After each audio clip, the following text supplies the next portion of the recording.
Bom dia, senhoras e senhores. Sejam bem-vindos à teleconferência de divulgação dos resultados do primeiro trimestre de 2021 da TIM SA. Informamos que este evento está sendo gravado e todos os participantes da teleconferência estarão apenas ouvindo durante a apresentação. O replay deste evento estará disponível no website da companhia após o encerramento. Após as considerações da TIM SA, haverá uma sessão de perguntas e respostas para os participantes. Neste momento, serão fornecidas instruções adicionais. Esclarecemos que declarações que possam ser feitas relativas às perspectivas, projeções e metas da TIM SA constituem-se em crenças e premissas da diretoria da companhia. Considerações futuras não são garantias de desempenho. Elas envolvem riscos, incertezas e premissas, pois se referem a eventos que podem ou não ocorrer. Os investidores devem compreender que fatores internos e externos à TIM SA podem afetar o seu desempenho e conduzir a resultados diferentes dos planejados. Agora gostaria de passar a palavra ao Sr. Pietro Labriola, diretor-presidente da TIM SA, para que apresente as principais mensagens do primeiro trimestre. Por favor, Sr. Pietro, pode prosseguir. Bom dia a todos e obrigado por participarem da nossa teleconferência de resultados. Começamos o ano com grandes esperanças de que o pior da pandemia tivesse ficado para trás.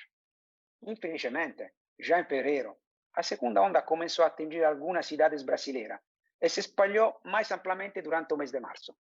É claro que, desta vez, estávamos mais preparados para suportar os impactos das medidas mais rigorosas para controlar a propagação do vírus. Além disso, o fato de as cidades terem implementado essas medidas em diferentes momentos do trimestre fez uma diferença em como fomos afetados. No geral, as consequências da segunda onda em nosso negócio foram menores do que a primeira de um ano atrás.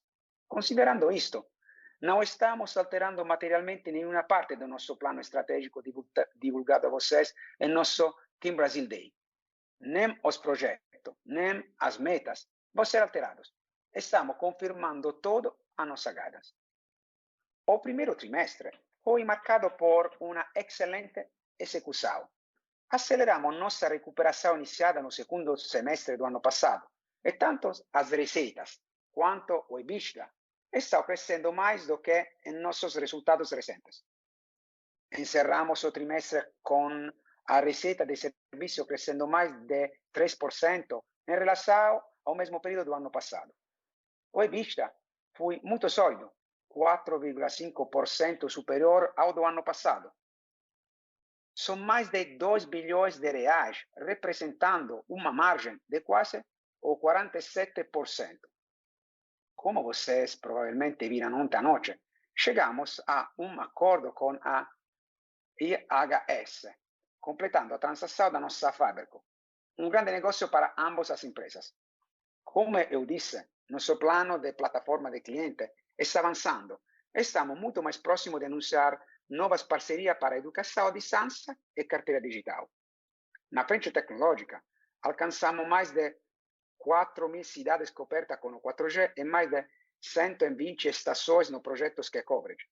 Também assinamos o acordo com os fornecedores para o nosso projeto Journey to Cloud.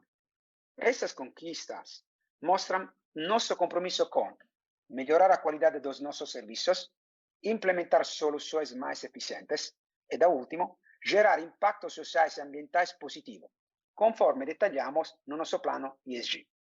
Por último, mas não menos importante, este trimestre a TIM Live foi apontada como o melhor serviço de banda larga do Brasil. Detalhando nossa aceleração de receita, vimos contribuições positivas vindas do serviço móveis e fixo, com todas as linhas apresentando melhores taxas de crescimento do que aos do quarto trimestre. A receita de serviços móveis acelerou para crescer 2,8% em relação ao ano anterior, com o crescimento do segmento pós-pago também acelerando para chegar a quase o 4%. A receita de serviço móvel também está recebendo a contribuição dos projetos da plataforma de clientes. Este é o segundo trimestre em que registramos a receita deste novo fluxo. Neste trimestre, totalizou 17 milhões de reais. Paralelamente, os serviços fixos também estão crescendo mais rapidamente, alta de 12%, com uma sólida contribuição da TIM Live de mais 20% ano sobre ano. As melhoras do ARPU em todos os segmentos são um motor significativo, tanto para acelerações do móvel quanto do fixo. O elemento-chave para a nossa recuperação móvel em meio à segunda onda da pandemia é a capacidade de jogar nosso jogo de volume para valor. Apesar de ter loja fechada em todo o seu país, impactando nossa atividade comercial, nosso ARPU móvel cresceu quase 7% em relação ao ano anterior, com o pós-pago e o pré-pago contribuindo positivamente para o desempenho. Esperamos melhorar ainda mais nossa dinâmica do pré-pago. No primeiro trimestre, aumentamos a participação das recargas eletrônicas para os 55% do total e aceleramos a adoção do programa de benefícios TIM Mais Vantagem. Em março, as recargas pré-pagas foram ligeiramente positivas em relação ao ano passado, mas, em abril, elas aumentaram para o 9%. Para o pós-pago, a redução do churn foi um destaque, mais uma vez. Ao mesmo tempo, continuamos a diferenciar nossas ofertas com o marketplace dos OTTs e tentamos monetizar o consumo de dados com uma abordagem mais por mais. Ainda na arena móvel, mas agora falando de novas iniciativas sob o nome Plataforma de Clientes, nossos projetos estão começando a dar frutos. Dos 17 milhões de reais em receita, 11 foram gerados por serviço financeiro e 6 milhões foram gerados por publicidade móvel. Esta última foi impulsionada pela evolução nas plataformas TIM Ads e Informatim. Além das recompensas de dados para anúncio em vídeo, estamos trabalhando na geração de leads, pesquisas e instalações de aplicativos. No segundo trimestre, esperamos ainda mais, após o lançamento do TIM Fan, sob nossa parceria com a Play2Pay, e TIM News com a Icaro. Falando sobre o futuro, o roadmap da plataforma de clientes está cheio. Ainda no segundo trimestre, esperamos assinar um Memorandum of Understanding com uma plataforma de learning e nossas negociações sobre a carteira digital estão se acelerando. Por isso, esperamos novidades até o final do trimestre. Desta vez, ou conseguimos trazer as outras telcos a bordo, ou vamos fazer sozinhos. Na saúde, estamos iniciando as primeiras negociações, portanto, será algo para o terceiro trimestre. Mudando de tema para os serviços fixos. Não é surpresa que o desempenho consistente da TIM Live, combinando ARPU e crescimento da base de clientes, tenha produzido resultados sólidos nos últimos anos, e não é diferente nesse trimestre. Além disso, estamos desenvolvendo o conceito de casa conectada para trazer mais inovação aos nossos clientes e vender dispositivos inteligentes. Independentemente das dificuldades impostas por um ano de pandemia, conseguimos continuar crescendo nossa cobertura, atingindo 3,5 milhões de casas passadas com fibra, um aumento de 40% em relação ao ano passado. Esta é uma conquista notável, mas acreditamos que podemos fazer mais. É por isso que a TIM está fazendo parceria com a IHS no projeto da Faberco. Como temos dito desde o início, este acordo tem uma orientação industrial, diferente de outros acordos que vocês podem encontrar no mercado. Resumindo o negócio, a Faberco receberá a rede de última milha da TIM Live em FTTH e FTTC, e a TIM deterá 49% do capital da nova empresa. A TIM vai guiar a implantação da rede, mas a fibra estará aberta a outros players para alugar. A Faberco foi avaliada em 21 vezes em múltiplo de Enterprise Value on EBITDA, e a TIM receberá 1 bilhão em pagamento pela transação. Como consequência do negócio, desconsolidaremos uma grande parte do CAPEX da TIM Live, e mesmo que novos custos surjam do aluguel da última milha, o efeito líquido gerará uma contribuição positiva para o fluxo de caixa. Mantendo nossa discussão sobre o desenvolvimento da infraestrutura, gostaria de destacar que não foi apenas a cobertura de banda larga que cresceu de forma sólida, apesar do desafio do momento. A cobertura móvel também se expandiu de forma robusta. 17,5% mais cidades cobertas com o 4G, 27% mais em 4,5G, mais de 40% de crescimento em cidades cobertas com os 700 MHz e mais de 120 sites dentro do projeto que cobre para cobrir áreas remotas. Mas o desenvolvimento da rede não parou por aí. Estamos preparando nossa rede para a integração dos ativos da Oi e planejando a implantação do 5G. Nesse contexto, a implantação de Massive MIMO, a modernização dos sites e o acordo de compartilhamento de rede com a Vivo desempenham um papel crucial nas próximas etapas do nosso plano de infraestrutura. Antes de passar à evolução da tecnologia das informações, eu queria destacar que, apesar do 5G DSS ser o 5G do marketing, ele tem sua importância. E nós sabemos como jogar esse jogo. É por isso que estamos à frente da concorrência também nesse quesito.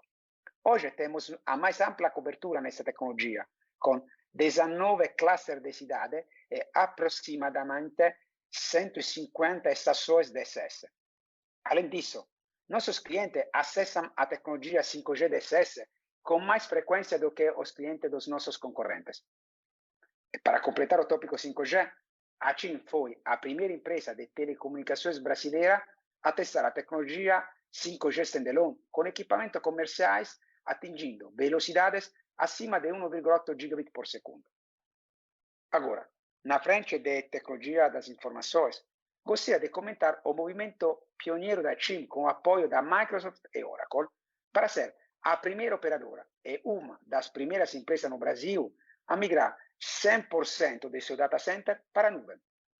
Já detalhamos o projeto durante o nosso Investor Days, mas quero usar isso como exemplo da importância de ter uma abordagem ESG integrada. Nesse projeto, combinamos inovação, eficiência focada no fluxo de caixa e impacto ambiental positivo para levar a TIM para a vanguarda das soluções de TI. É essencial destacar que este não é o único exemplo. Quando analisamos os resultados de nossa transformação digital em serviço de atendimento e como eles impactam positivamente o NPS em diferentes segmentos, está ficando claro que a tecnologia nos ajudará a lidar com um dos desafios mais prementes do ESG para uma telco no Brasil, a satisfação de seus clientes. Uma das belezas da transformação digital é seu duplo efeito. Ao mesmo tempo em que apoia a experiência do cliente, também ajuda a controlar e reduzir custos. Ainda estamos no meio do processo, portanto temos um longo caminho a percorrer, mas neste último ano a digitalização acelerou, com certeza uma das consequências da pandemia. E-recargas, e-bills, e-payments, e-sales e utilização de aplicativos, todos apresentaram aumentos de 2 dígitos em relação ao 2020. Além disso, o Pix, que foi lançado há 6 meses, já tem mais de 2 milhões de faturas da TIM pagas. Nesse contexto, nosso OPEX continua sob controle, subindo bem abaixo da inflação. Aumentou apenas 1,7% em relação ao 2020. A inadimplência continua mostrando um desempenho sólido, mas, como mencionamos no quarto trimestre, as principais mudanças estruturais foram feitas. As melhorias serão mais incrementais do que transformacionais. E precisamos considerar que temos mais de 60% de nossas receitas no pós-pago. A combinação de receitas em alta e custos sob controle é bem conhecida. Ela produz crescimento do EBITDA. No nosso caso, um sólido crescimento de 4,5% em relação ao ano anterior. E é o 19º trimestre seguido com crescimento positivo de EBITDA. Além disso, também gerou uma expansão de margem para atingir 46,6% e um aumento do lucro líquido de quase 60%. Como mencionei anteriormente, estamos também preparando nossa rede para a integração dos ativos da Oi e retomando os projetos inicialmente previstos para o 2020, de modo que os nossos investimentos totalizaram 1,3 bilhões de reais, crescendo mais de 40%. Antes de concluir minha apresentação, gostaria de destacar que o setor móvel está sendo remodelado pela aquisição da Oi e pelo leilão do espectro. Espera-se que ambos ocorram em algum momento do terceiro trimestre. No negócio da Oi Móvel, vale a pena apontar que o processo de aprovação da transação está indo de acordo com a expectativa. Completamos todas as etapas necessárias com o CADE e a Anatel para que ambos realizem suas análises. Agora, devemos esperar. Quanto ao leilão, continuamos a vê-lo como tendo uma estrutura bem desenhada que privilegiaria investimentos para atender os clientes da melhor maneira possível. Como dissemos anteriormente, o foco da TIM será as frequências de 5G. Estamos aguardando as contribuições do TCU para completar os detalhes de nossa estratégia para o leilão. Terminando o meu comentário, quero reforçar os bons resultados que estamos entregando em meio a um ambiente muito complexo, o que confirma o momento positivo e os sólidos fundamentos da nossa empresa. Então, continuaremos a trabalhar na aceleração do crescimento do móvel com a expectativa de que a vacinação possa representar catalisador, implementação do acordo com a IHS para crescer ainda mais nossos negócios do FTTH. Vamos continuar o desenvolvimento da nossa estratégia da plataforma de clientes para aumentar sua contribuição. Transformação da nossa infraestrutura, preparando a empresa para o futuro. E, finalmente, e como sempre, manutenção do foco na rentabilidade e na disciplina financeira. Obrigado. Vamos agora abrir para perguntas. Por favor, operadora. Obrigada, Sr. Pietro. Passaremos agora à sessão de perguntas e respostas. Iniciaremos com perguntas dos analistas e, em seguida, passaremos para o público geral, ambas em inglês. Pedimos que cada participante se restrinja a 2 questões por vez. Para fazer uma pergunta em português, por favor, envie através do chat do webcast. Por favor, aguardem enquanto pegamos as perguntas. A primeira pergunta vem do Sr. Matt Robdillier, da Barclays. Por favor, pode continuar. Sr. Matt, o senhor pode fazer a pergunta. Aguardem, por favor, enquanto coletamos as perguntas. A próxima pergunta vem de Leonardo Olmos, do UBS. Bom dia a todos, estão me ouvindo bem? Ok. Estamos ouvindo. Muito obrigado. Bem, tenho 2 perguntas rápidas. A primeira sobre a venda da FiberCo para IHS.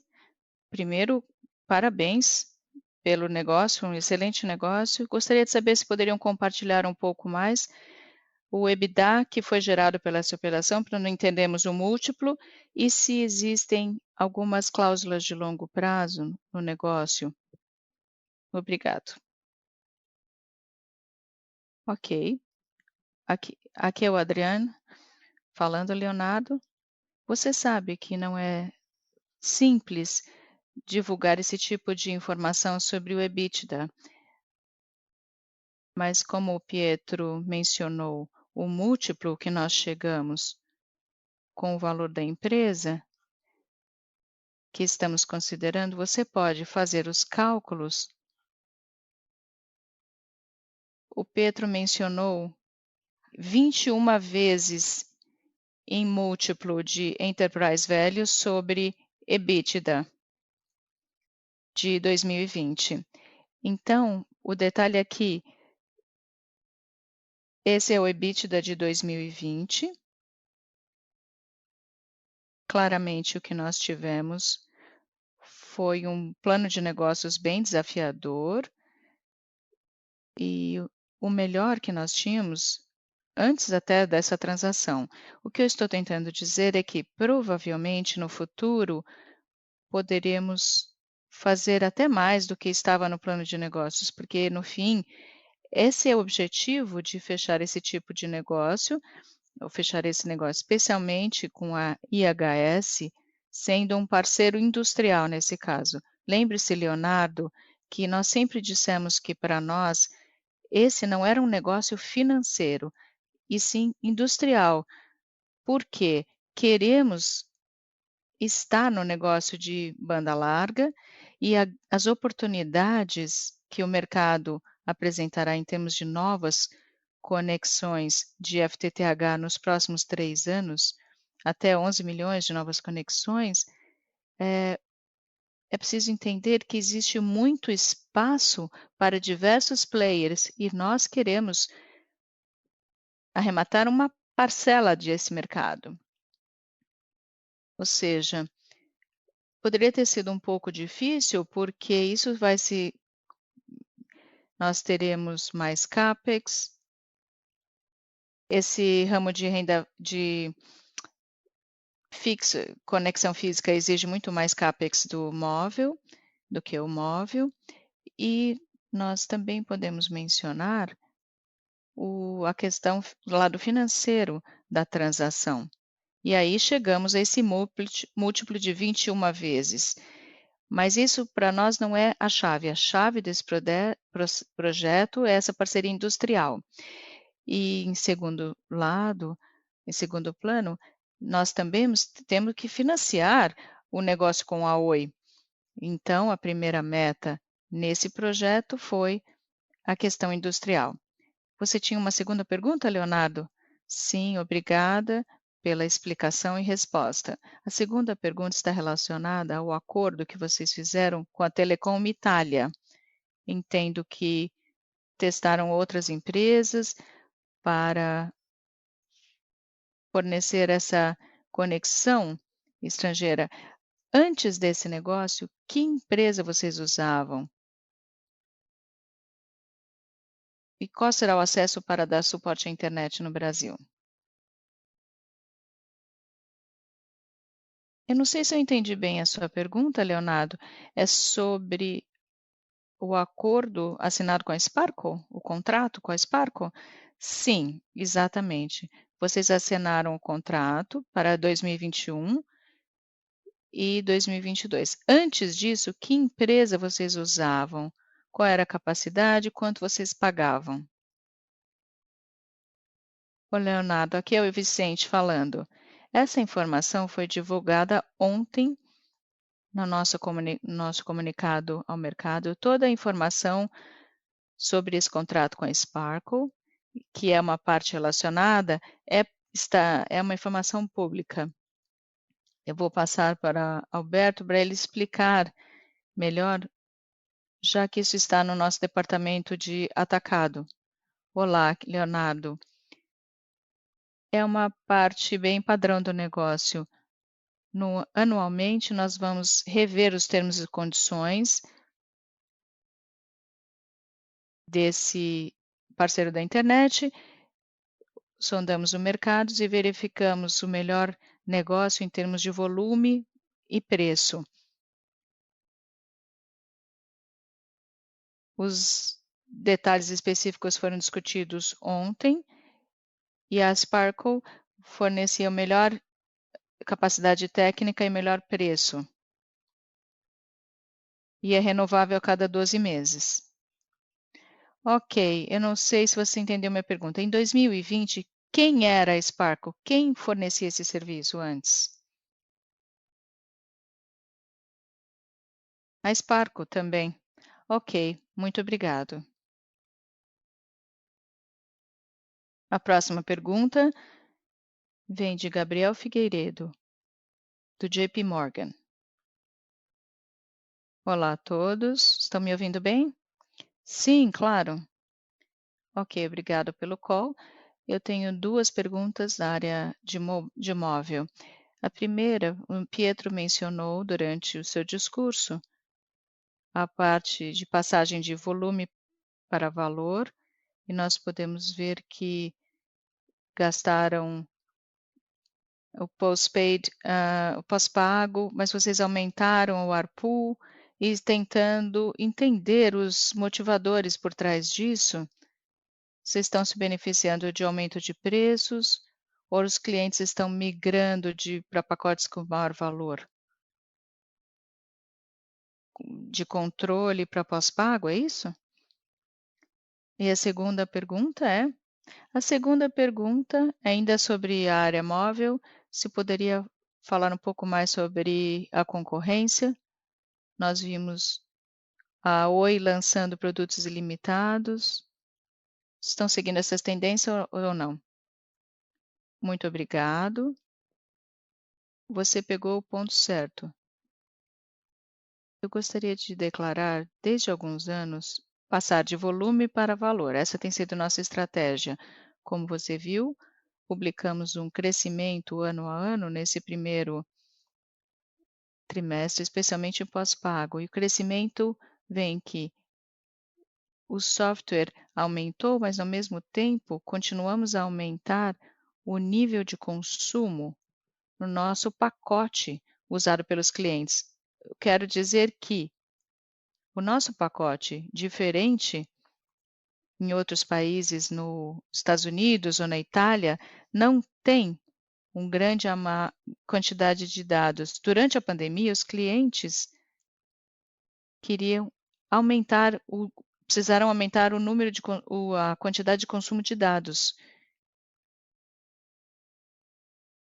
E nós fizemos um pacote com maior quantidade de giga, mais quantidade de dados. Esse número não incluía o aumento de preços que fizemos em março. O impacto do aumento do ARPU vindo do app vai ser avaliado mais no segundo trimestre. O que é importante é que o nosso aumento de preços não é um aumento de preço real, mas faz parte da nossa estratégia, ou seja, a gente acrescenta mais gigas para os clientes. A nossa estratégia, que definimos de volume para valor, é composta de um pacote de gigas que progressivamente há um aumento de quantidade de gigas em relação ao aumento de preço. Isso vai de encontro ao aumento de consumo de dados do cliente. Em 2020, foi feito pelo aumento do consumo de dados por causa da pandemia. Para sustentar essa estratégia, nós temos que aumentar também a nossa qualidade de serviço. No 5G, nós conseguimos reduzir o churn, como eu mencionei no meu speech. Esse é um elemento que aí confirma mais uma vez que estamos no caminho certo. Ou seja, quando descartamos o resultado, quando mostrarmos o resultado do segundo TRI, aumentaremos ainda mais a receita de pós-pago ano a ano. E essa vez será muito mais causada pelo o aumento no app e menos pelo aumento da base de clientes. Voltando à segunda pergunta, que está relacionada à concorrência, se você se lembrar também com a Nextel em 2019, de vez em quando há alguma operadora que é percebida no mercado como tendo uma qualidade de rede menor, que tenta ganhar espaço lançando no mercado uma oferta com maior volume de gigas.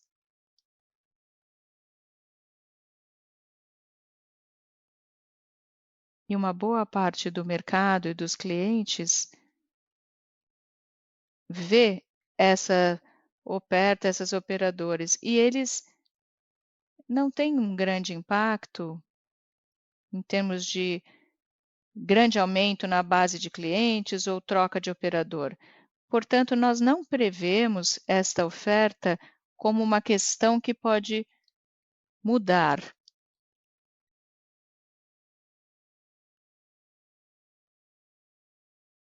O cenário. Eu não sei se você conseguiu ouvir toda a minha resposta, porque eu entendo que está havendo algum problema técnico, que o som vai e volta, não é?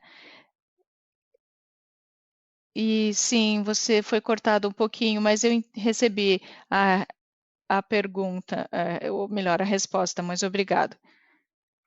Peço desculpas por esse problema.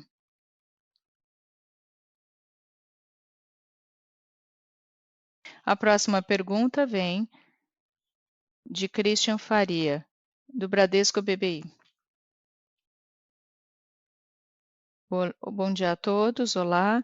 Eu tenho duas perguntas sobre o negócio com a FiberCo. E primeiro, eu gostaria de entender o que criou o crescimento. Nós não vimos muita diferença no emprego do CAPEX, mas eu gostaria de entender quanto a empresa pode atingir no futuro com esse novo investimento, quantas casas, né? E, em segundo lugar, se a oferta primária que a empresa receberá é suficiente para financiar totalmente o crescimento esperado em termos de CAPEX também. Ok, Christian. Eu acho que, em primeiro lugar, é importante lembrar que, quando nós apresentamos o novo plano durante o dia Team Day, nós dissemos claramente ao mercado os detalhes do projeto FiberCo. Uma vez que fechamos o negócio com a IHS, o primeiro passo vai ser usar a IHS para preencher ou entregar o que estava incluído no nosso plano em termos de passar fibra. Nesta primeira fase, nós não estamos acrescentando mais passagem, mas com o veículo da IHS, nós vamos entregar o que já estava previsto no plano. É claro que o que nós temos em mente, eu vou responder porque estamos tendo problema com a conexão. Bem, Christian, você ouviu então que o que o Pedro falou até agora. Com esse acordo com a IHS para a FiberCo, com base no plano atual de implantação de FTTH e, é claro, a manutenção das redes atuais. Para atingir esse acordo, nós temos que nos basear no que nós já temos e que já projetamos. Como eu estava mencionando,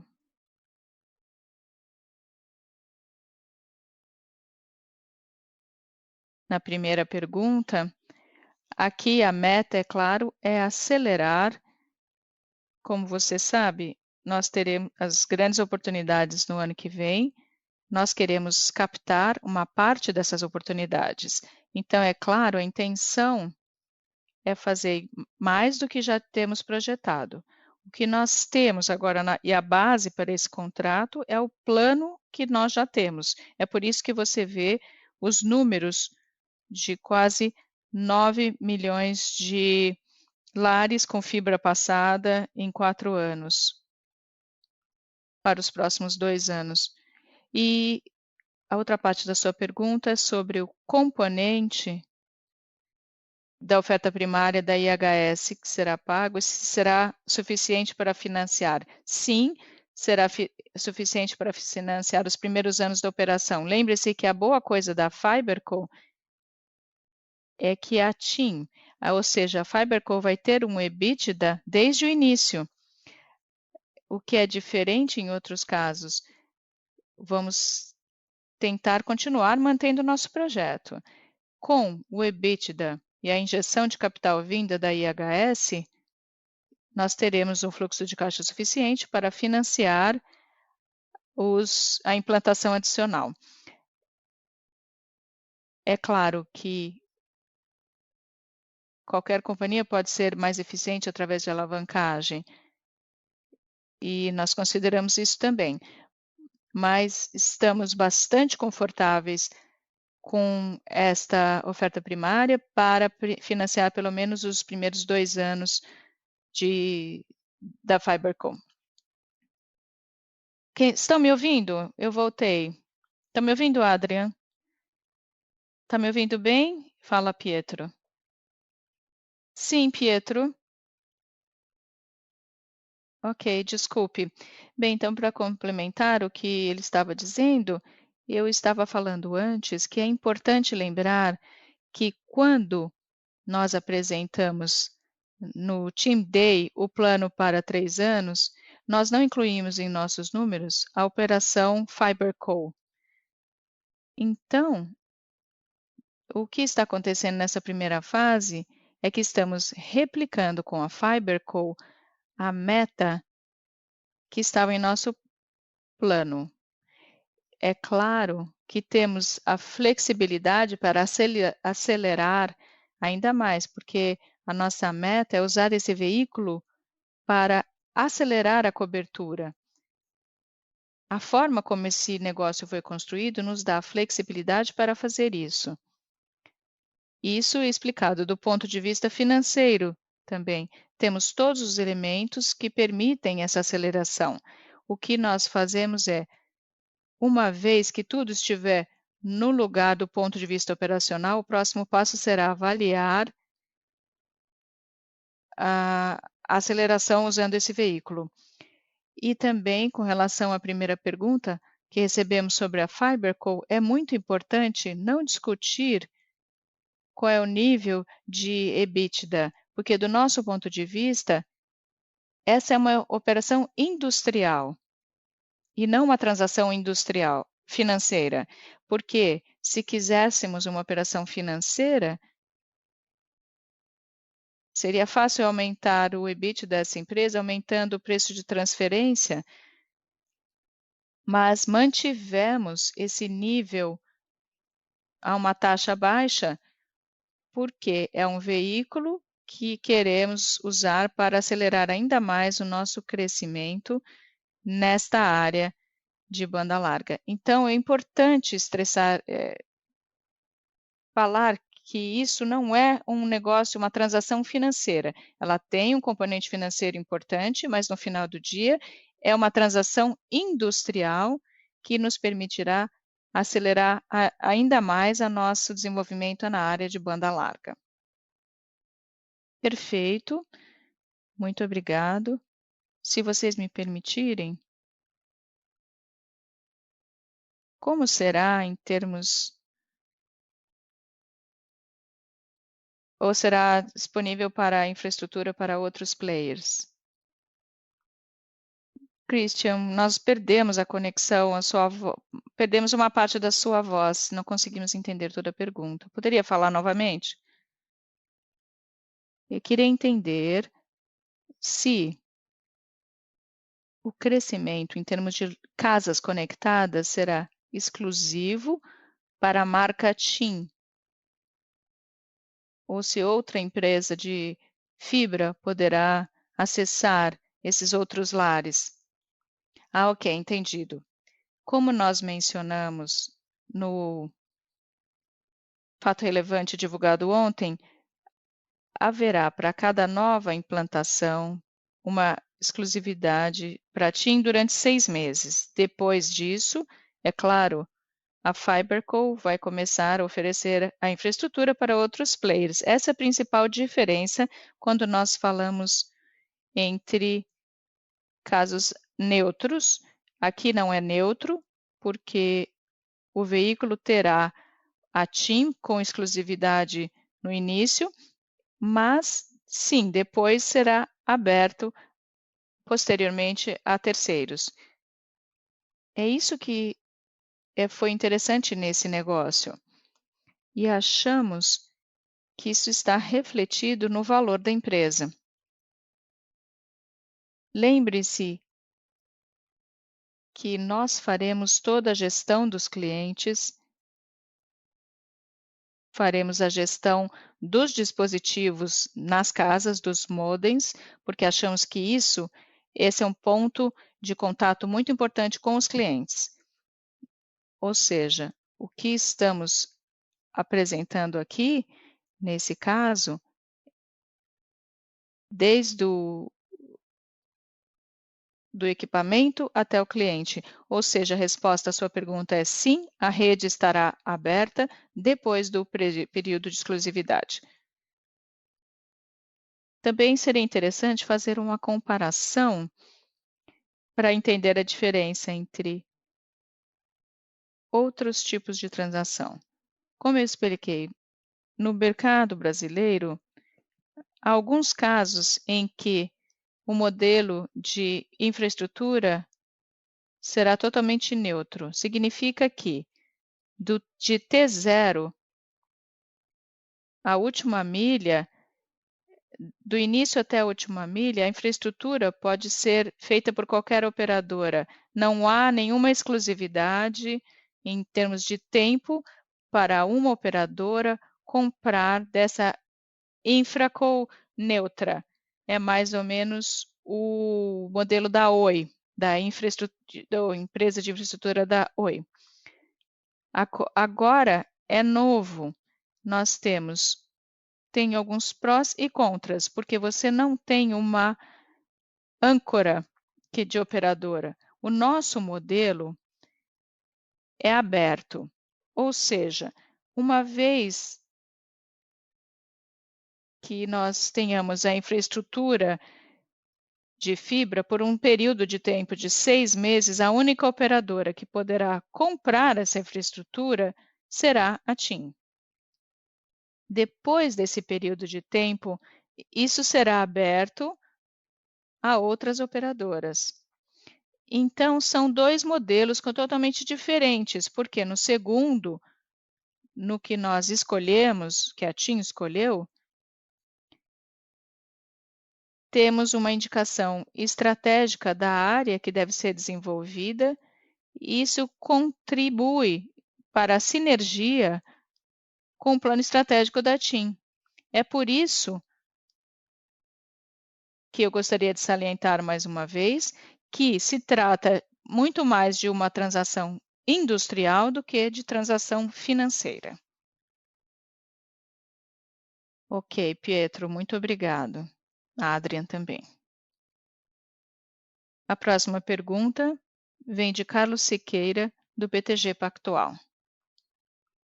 Olá, Pietro e Adrian. Bom dia, como é que vocês estão? Obrigada pela pergunta. Eu falar também sobre eu acho que eu já entendi essa transação com a Fiber Company. Com relação aos ativos que vão ser transferidos, eles continuarão controlados pela TIM? Está certo isso? Você disse, falou sobre o backhaul e backbone, é isso? Sim, eles vão ficar com a TIM. Então, qualquer decisão da FiberCo. Aqui fala o Adrian. Sim, como o Pietro mencionou, nós sempre dissemos desde o início que o que nos interessava para achar um parceiro estávamos interessados na última milha. Por quê? Lembre-se que o nosso backbone e o nosso backhaul é principalmente para o negócio de telefonia móvel, considerando o que temos. Como dissemos no início, sempre nós alavancamos em cima da infraestrutura de móvel que temos. Ou seja, precisamos manter o que nós já temos em backhaul, backbone. A única coisa que estamos abrindo mão é da rede secundária. Como mencionamos, é uma transação industrial e provavelmente é mais estratégica. A estratégia é manter o backbone e o backhauling em casa. Podemos ter também algumas outras detalhes nesse deal, porque a FiberCo pode ser no futuro responsável pela implantação não só no FTTH, mas no que nós chamamos também de FTTC, porque pode ser eficiente. O que nós estamos abrindo mão para a empresa está limitado a isso. Sim, está claro. Eu acho que é importante ficar claro para todos, porque nós, quando fazemos análise, mencionamos o número de casas e é completamente diferente, porque se inclui o backhaul e backbone ou não, é totalmente diferente em termos de avaliação à transação. Sim, você está certo, porque uma parte da transação também incluía clientes. Nesse caso, nós só incluímos a última milha. a fibra que vai da Oi até a casa do cliente. Perfeito, ok. E uma outra pergunta. O plano de expansão é bastante agressivo? Que geografias ou cidades vocês estão analisando para o crescimento dessa FiberCo? Algum tipo de mercado específico que querem atingir com essa nova empresa? Carlos, está claro que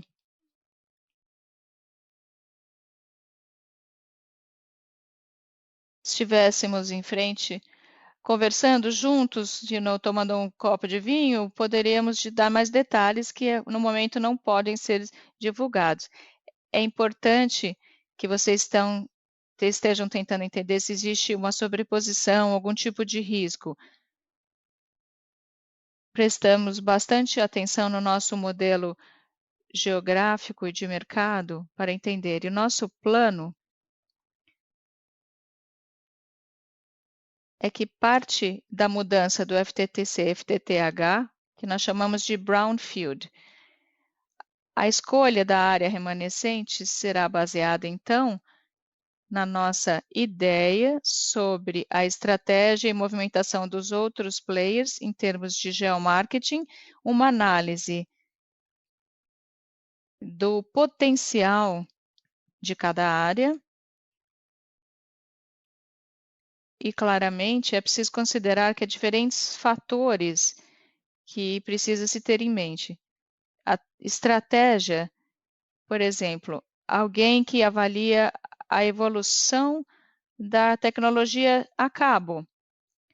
Se a tecnologia a cabo poderá se escalar para aumentar a sua velocidade, a migração dos clientes de fibra, há questões, até a questão da fibra, da rede de fibra ótica, mas com o nível de overbooking que não permite, de uma forma simples, fazer um upsell e um upgrade da rede atualmente. Então, esses são todos os elementos diferentes que precisam ser avaliados para definir a nossa abordagem de geomarketing em cada área.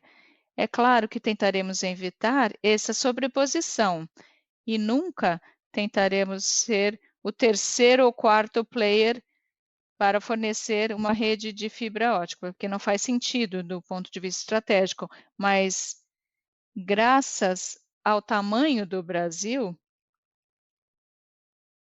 há um mercado enorme. Então, eu não prevejo, nos próximos 3 ou 5 anos, uma questão de sobreposição importante aí. Ok, está claro. Obrigado, Pietro. Obrigada, Adri.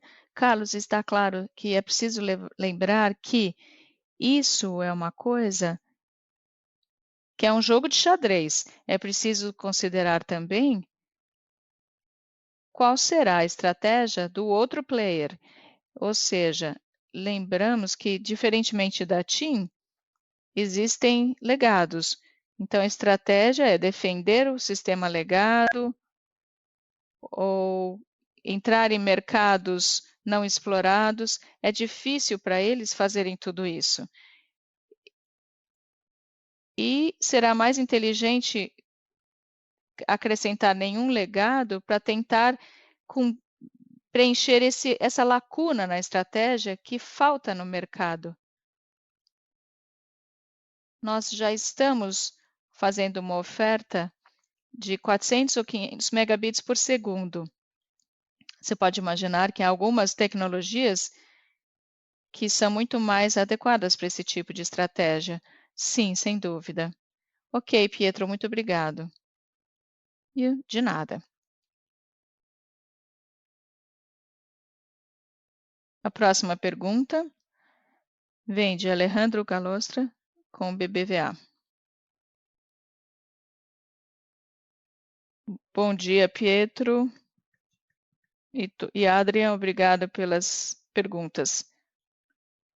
A primeira, estou tentando entender melhor a estratégia da nova FiberCo. O propósito da FiberCo é ter todas as casas com fibra passada de FTTH em 5 anos e nada de FTTC?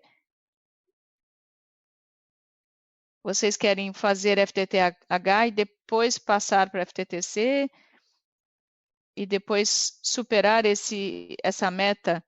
Ou estamos falando 9 milhões? E em seguida, qual será o plano de implantação de infraestrutura? Essa é a primeira pergunta. E a segunda pergunta é sobre as despesas com pessoal. Vocês têm reduzido o número de funcionários mais rapidamente nos últimos trimestres? Essa tendência continuará com a continuação do processo de digitalização? Ou é porque vocês estão fechando permanentemente lojas?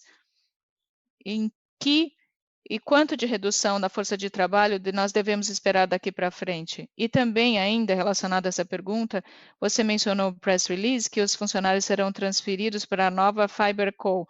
Será possível mencionar o número de funcionários que serão transferidos para a nova empresa, uma vez que a transação seja concluída? Obrigado.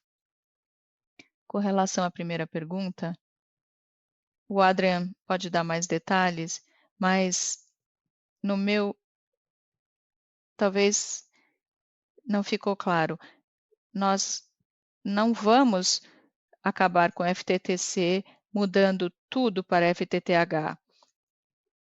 O nosso plano é que vamos substituir parcialmente em algumas áreas FTTC por FTTH.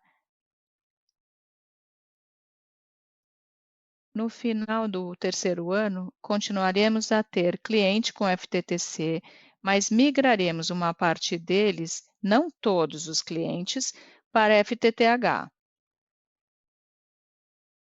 Não, agora não me lembro, mas eu acho que nós temos mais de 300 mil clientes com FTTC. Se eu não estiver errado, o número em 2023 será de 100 mil ou 200 mil, mas o Adrian pode me corrigir se eu estiver errado. Com relação às despesas com pessoal, lembre-se, em primeiro lugar, uma redução de número de funcionários. Nós temos 90.500 funcionários. Nós já fizemos um grande trabalho em termos de uso de forças terceirizadas, isso impacta a nossa atividade. Então, nós prevemos isso. O processo de digitalização que foi implantado nos permite reduzir custos externos por algum tipo de atividade que é mais baseada em seres humanos do que automatizada. Em relação à comparação ano a ano, se você olhar o custo real de mão de obra, houve um aumento de 8% ano a ano, mas o aumento real de mão de obra foi de apenas 3%, o que está mais ou menos alinhado com a inflação. O restante está relacionado a algumas contingências. Mas, Adrian, se você gostaria de corrigir alguma coisa, por favor, fique à vontade.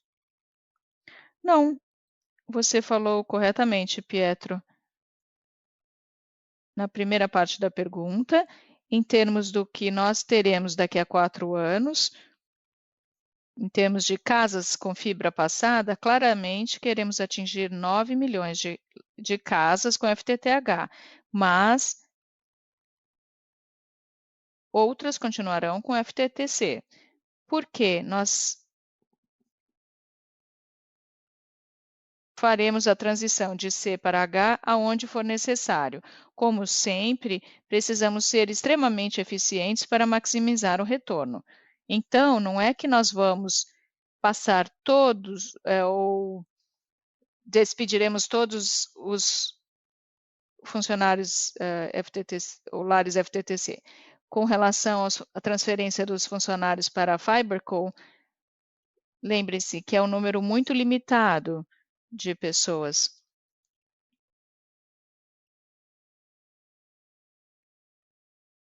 Nós não tivemos nenhum movimento no número de funcionários no passado.